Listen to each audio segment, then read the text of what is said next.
Alec Pecano. We've got a busy show tonight. Before I get started, though, I want to remind everybody that the Sports Station podcast, we offer memberships starting at 99 cents a month. That is the cheapest membership we offer here, and the most expensive membership we offer is $99.99 a month.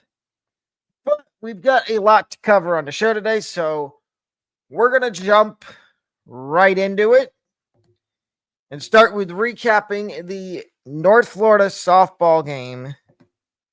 baseball game from last night against Georgia Southern. We're going to look at the box score, and the game started at 6:05 p.m. and it took 2 hours and 55 minutes. Attendance was 1,838 at Clements Stadium in Statesboro, Georgia. We're going to go to the box score. So, that's scoring summary. Box score.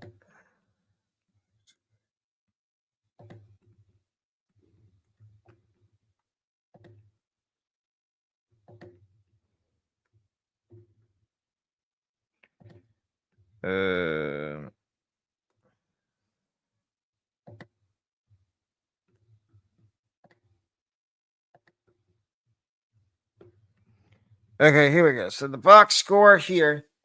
So the Ospreys, as you can see by the final score, they lost 11-1.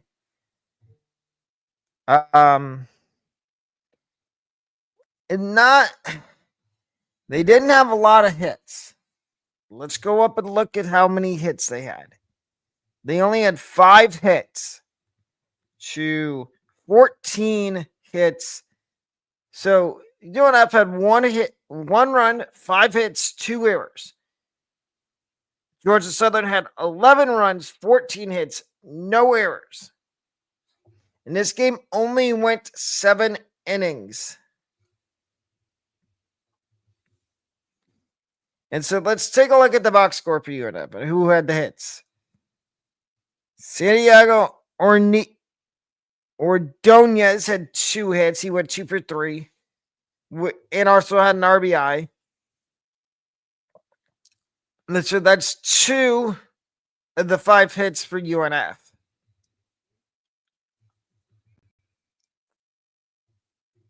Or am I looking at that wrong? No. He went 2 for 3.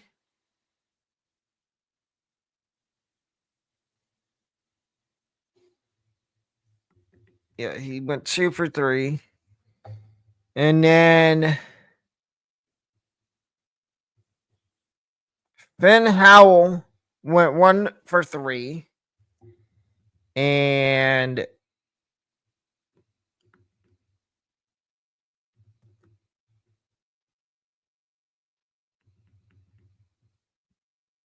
Ben Howell went 1 for 3. And that was... I'm not seeing this right. 2 hits for Santiago. Finn had a hit.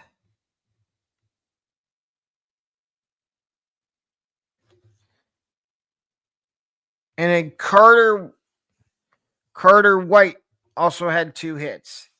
So Carter White, Santiago Ordonez, and Finn Howell had the hits for UNF. On the mound for the Ospreys was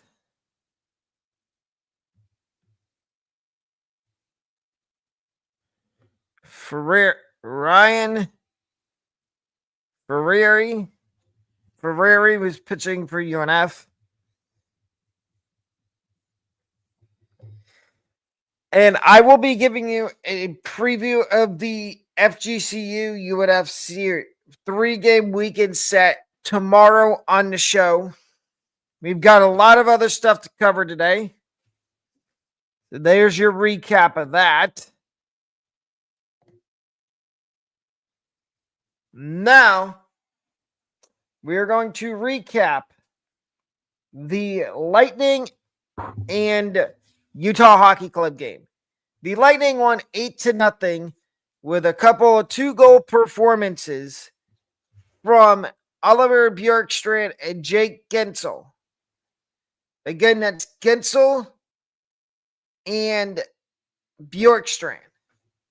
And now the Lightning, that's back-to-back wins for the Lightning after coming off a couple of losses. The Lightning are chugging right along. I don't know what to say, but I feel like the Lightning are going to make another deep cup run this year and win the Stanley Cup. I'm going to get into it now. Here's my top 5 teams that I think can win the Stanley Cup this year. Honorable mentions going to the Toronto Maple Leafs because, and not to make fun of Maple Leafs fans, but we all know that they're going to choke in the playoffs. And I'm sorry, Toronto Maple Leafs fans, we all know you're going to choke in the playoffs, so you get an honorable mention. Number 5, the Dallas Stars. The Dallas Stars have 2 budding young superstars in Wyatt Johnston and Jason Robertson. And they both have a hat trick in the last couple games. And I'm buying into the fact that both of them can lead the Stars to the promised land and get the Stars their first Stanley Cup in a while. My number 4 team that I think can win the Stanley Cup, and this is a sleeper, is the Columbus Blue Jackets. They are playing this season steadily in memory of Johnny Gaudreau. And I know they're outside the playoff line right now. That doesn't mean anything. I think if they get hot and start winning games, they've got 9 games left. They can make the playoffs. And we know what happens in the playoffs. Anything can happen in the NHL playoffs. Anything can happen. Anything. Number 3. And this is going to be controversial. The Florida Panthers. Yes, you still have Barkov. You still have Tkachuk. You still have Reinhart. You have Marchand. You have Mikey Samoskevich. You have Aaron Ekblad when he comes back from his suspension. You have Seth Jones. You have Sergei Bobrovsky in the net. The only thing I find an issue with Florida is, can they repeat what they did in the playoffs last season? If they can, then yes, I think they can win a Stanley Cup this year. Number 2, the Vancouver Canucks.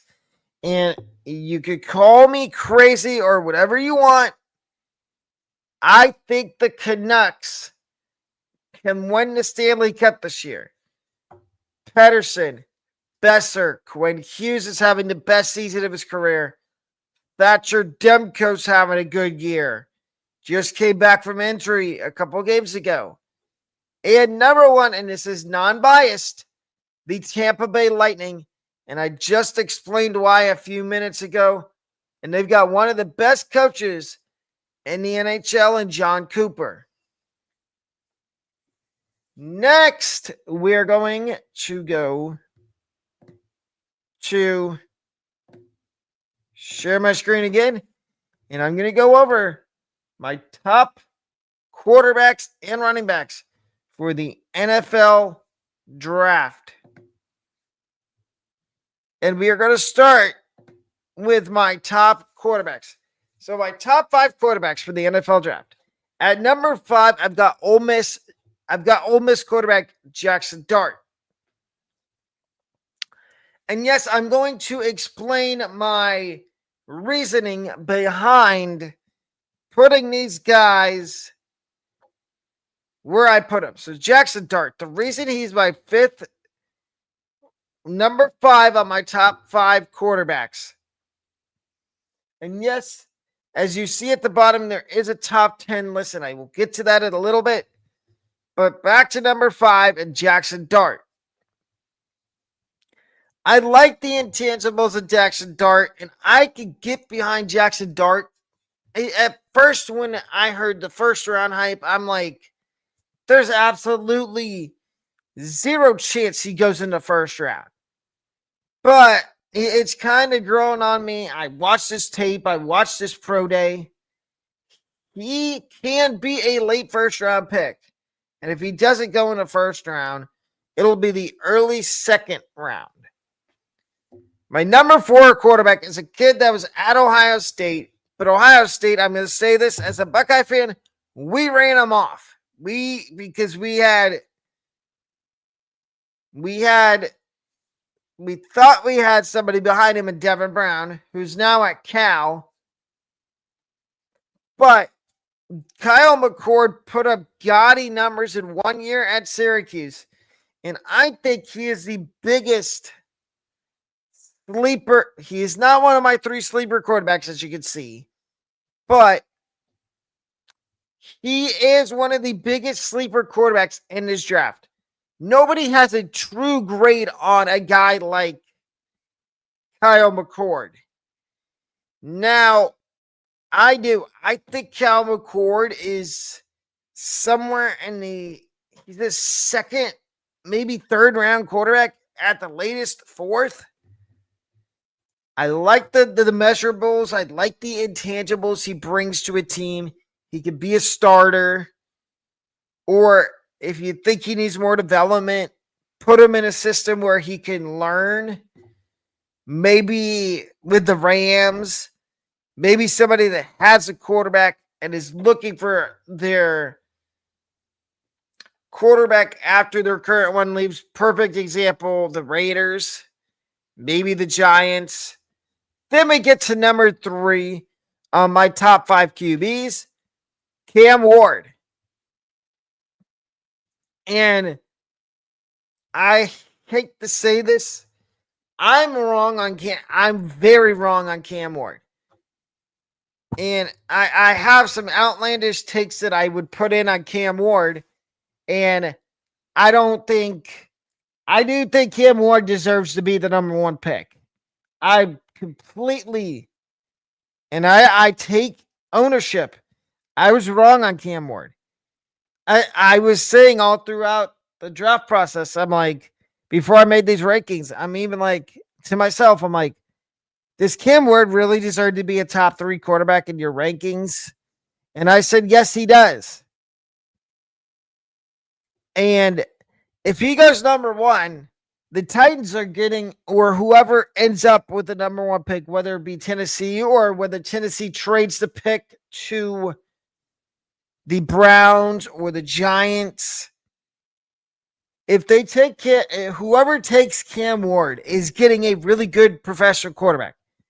My number 2 quarterback is Shedeur Sanders.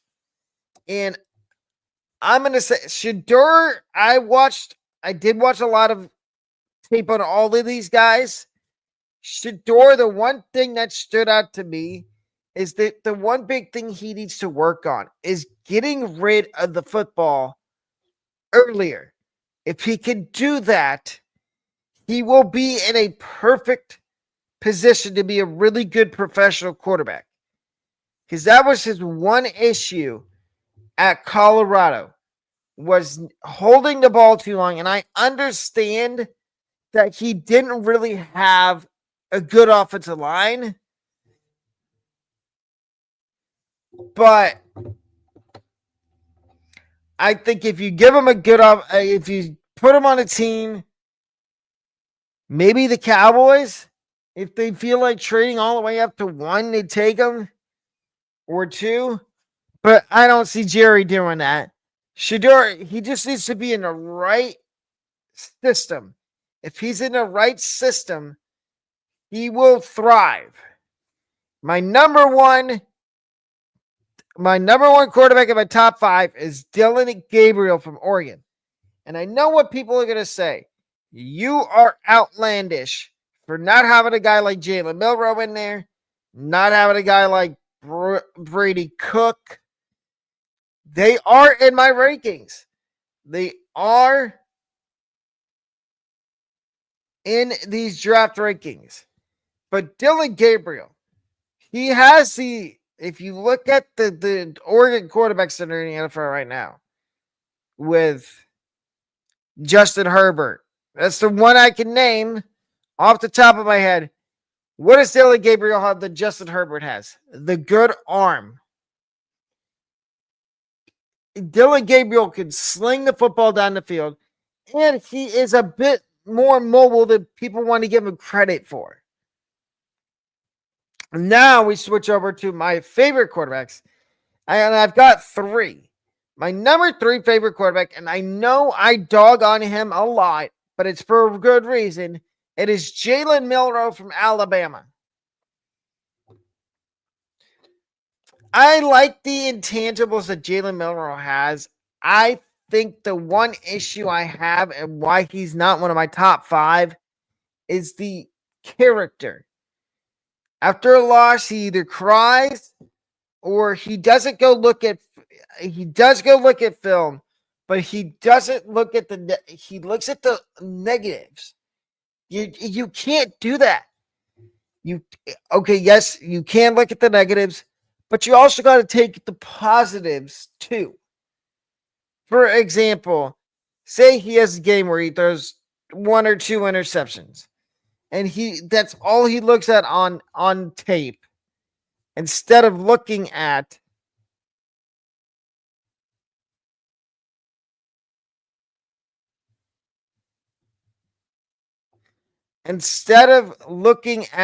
the positives and say he throws 2 or 3 touchdowns, or maybe 4, or he runs for like 60, 70 yards. Why wouldn't you look at that and not look at the negatives? That's the only. He has good character from what I've heard from all the videos I've watched from when he was interviewed at the Combine. Now we get to my number 2 favorite quarterback, and this is the non-biased Ohio State fan talking. Thank you, Will Howard, for bringing us a national championship. And I like what I saw from Will Howard in his 1 year at Ohio State. Very good measurables. And I think there's potential here for Will Howard to maybe go in like the 3rd or 4th round. And my number 1 favorite quarterback in this draft cycle is Brady Cook from Missouri. The kid can really sling the ball around the yard. And I believe Brady Cook will be a really good NFL quarterback. And now here are my 3 sleeper quarterbacks for the NFL draft. Number 3, Hudson Card, Purdue. Now, Hudson Card had 2 years at Purdue. Were they good? Bit under the radar. But I think if he gets put in the right system in the NFL, he could have some success. Maybe Tennessee with their new coaching staff and Brian Callahan. Maybe he learns from the mistakes that Will Levis had. Maybe he goes to somewhere like who else? Maybe the Raiders. And he learns from he gets mentored by Geno Smith. I do like some of the intangibles that Hudson Card brings. He's very athletic. He's not afraid to tuck the football and run and get some yards and run. He does have a really good arm. I feel like he's going to do really good in the NFL. My number 2 sleeper quarterback is Will Rogers, Washington. Will Rogers had a pretty good season at Washington last year. And I could have put him in my favorites, but I chose to put him as a sleeper because, like Hudson Card, we don't know where he's going in the draft. Somebody could get a steal, or he could be a complete bust. And my number one sleeper quarterback is Cam Miller from North Dakota State. And the reason I did watch some North Dakota State football games this year. I do really like how he presents himself. Now we get to my top 10. My number 10 quarterback for the NFL draft is Will Rogers from Washington. My number 9 quarterback is, and if you want to hear me break down these guys, go back in the video. Number 9 quarterback is Dillon Gabriel. My number 8 quarterback is Cam Ward. Number 7, Will Howard. Number 6, Kyle McCord. Number 5, Brady Cook. Number 4, Shedeur Sanders. Number 3, Jackson Dart, Ole Miss. Number 2, Jalen Miller, Alabama. And number 1, North Dakota State quarterback, Cam Miller. Now, we get to my top running backs for the 2025 NFL draft. And I couldn't find sleepers. So I just did my top 5 running backs for the draft and my favorites. So we start with my top running backs, and I give you number 5, Bashal Tutin from Virginia Tech. I'm going to say this. I did get to see one of Bashal Tutin's games in person this year. So I have some live game tape on him. I went to the Virginia Tech Marshall game, as most of you know, this year. And I was in the press box, so I got to see Bashal Tutin and Malachi Thomas run for over 100 yards each in this game against Marshall. And Bashal Tutin is a physical, bruising running back that I don't think you want to get in his way when he's going downhill, because if you do, it's highly regrettable. My number 4 running back is Omarion Hampton. And there's buzz about him going potentially either in the first round or in like the middle of the late first round. Which, I mean, I can see if a team really needs running back and I think that he is capable of being a first round pick. My number 3 running back in this draft class is Dylan Sampson, Tennessee. Yes, his draft stock did get hurt a little bit by not really playing in the college football playoff game against Ohio State because he was injured. So he gets a pass there. But I think he could be. So Bashal Tutin, I think he's like a 3rd or 4th round pick. Hampton's a 1st or 2nd. Sampson has the opportunity to maybe be the 2nd or 3rd running back off the board. Number 2 running back. And again, this is very unbiased. My number 2 top running back in the draft is TreVeyon Henderson, Ohio State. Now, you're going to hear me talk about his teammate, Quinshon Judkins, in a second. But TreVeyon had a good season for Ohio State. He stayed healthy for pretty much the entire season, which was good because Ohio State needed him and Quinshon in the playoff run they had. And the one thing, I think both of these guys are good receiving backs. And I'll get into more about Quinshon Judkins in a couple seconds after I give you number one.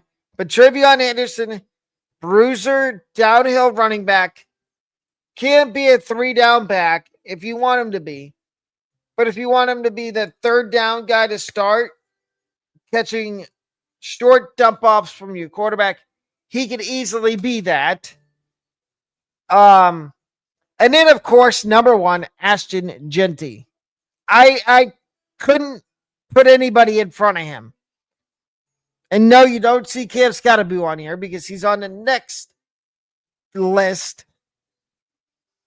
But Ashton Jeanty should have been the Heisman Trophy winner if there wasn't a guy named Travis Hunter. Which, in a future episode, you will get my top wide receivers and tight ends for the NFL draft. But now we get to my 3 favorite running backs for the NFL draft. Number 3, Cameron Skattebo. Skattebo from Arizona State. Skattebo had a really good season in college this year at Arizona State, helping Arizona State have its first winning season in a long time and helping Arizona State make the college football playoff. And Skattebo, people are saying, oh, he's going to go undrafted. He's going to go in the 6th round.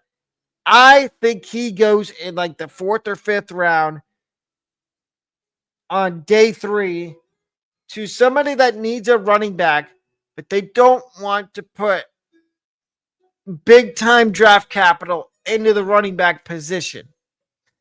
Number 2 running back that is my favorite is Quinshon Judkins, former Ole Miss running back by way of the Ohio State University national champ.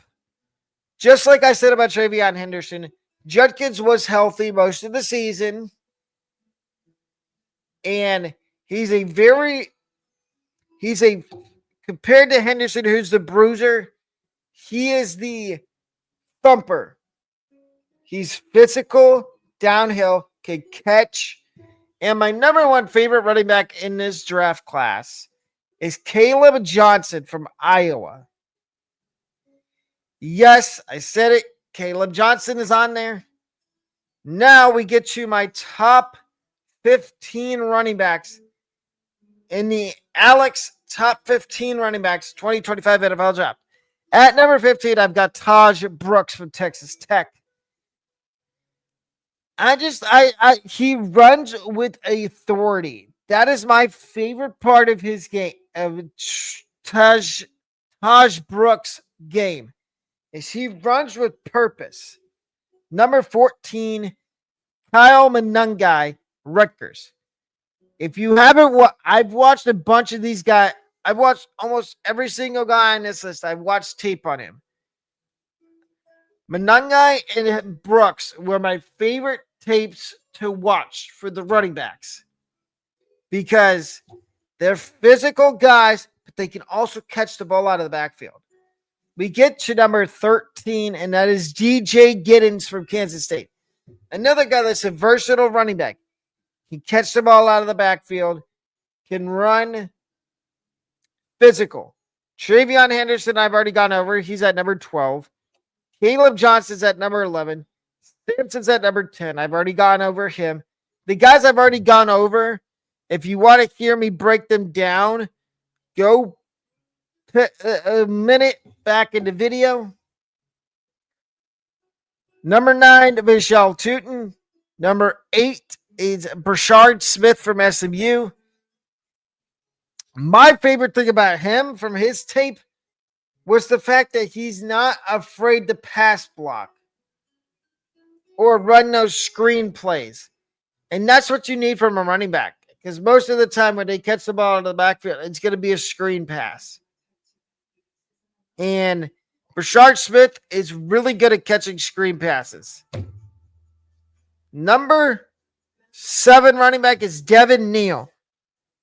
Physical, thumper, loves to take on contact and shrug it off from Kansas. Number 6, Amarian Hampton. Quinshon Judkins at number 5. I did not talk about Jordan James from Oregon. He's another one I loved his tape as well. Very physical, not afraid to take contact. He's number 4. Number 3 is Woody Marks from Southern Cal, USC. He's another guy. He's smaller. He can get lost in between the tackles and run for big gains. Number 2 is Cameron Scotabo, and number 1 is Ashton Jeanty.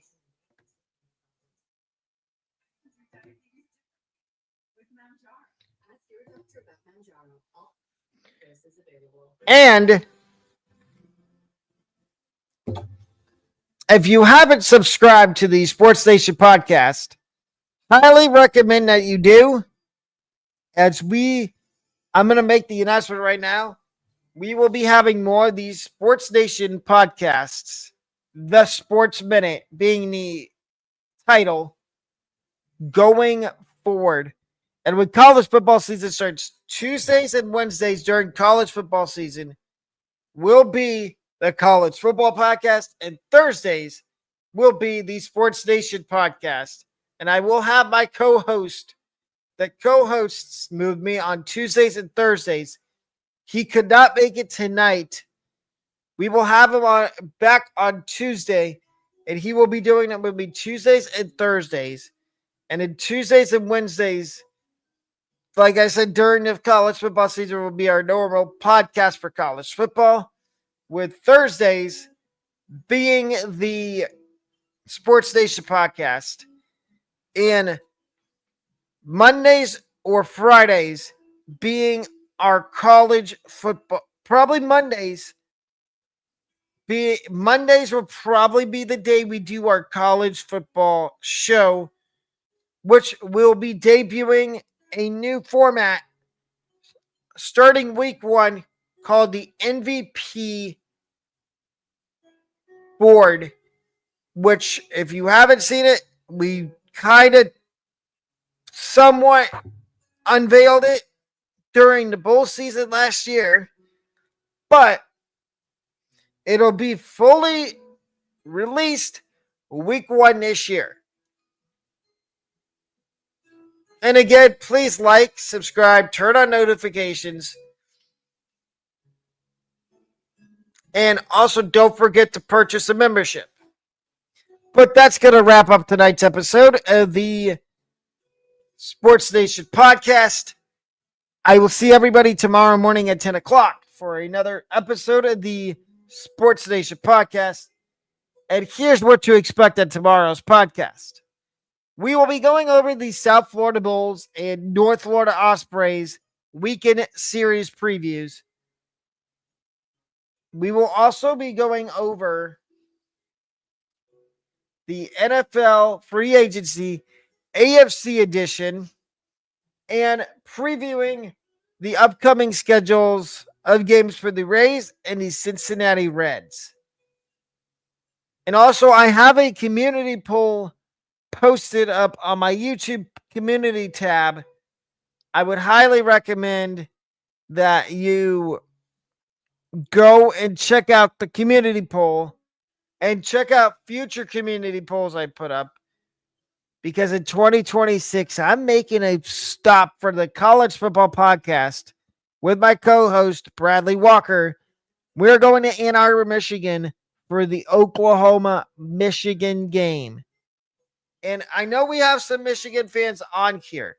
So if you know anybody at the University of Michigan that works in the football department of the athletics, or if you know Warren Manuel personally, please have him reach out to me via email in like June or July of this year so I can set up something so we can get the College Football Podcast set up somewhere on the Michigan campus for 2026. But that's going to wrap up tonight's video. We will see you with another episode tomorrow. Tomorrow morning, have a wonderful day. Have a wonderful rest of your Thursday night.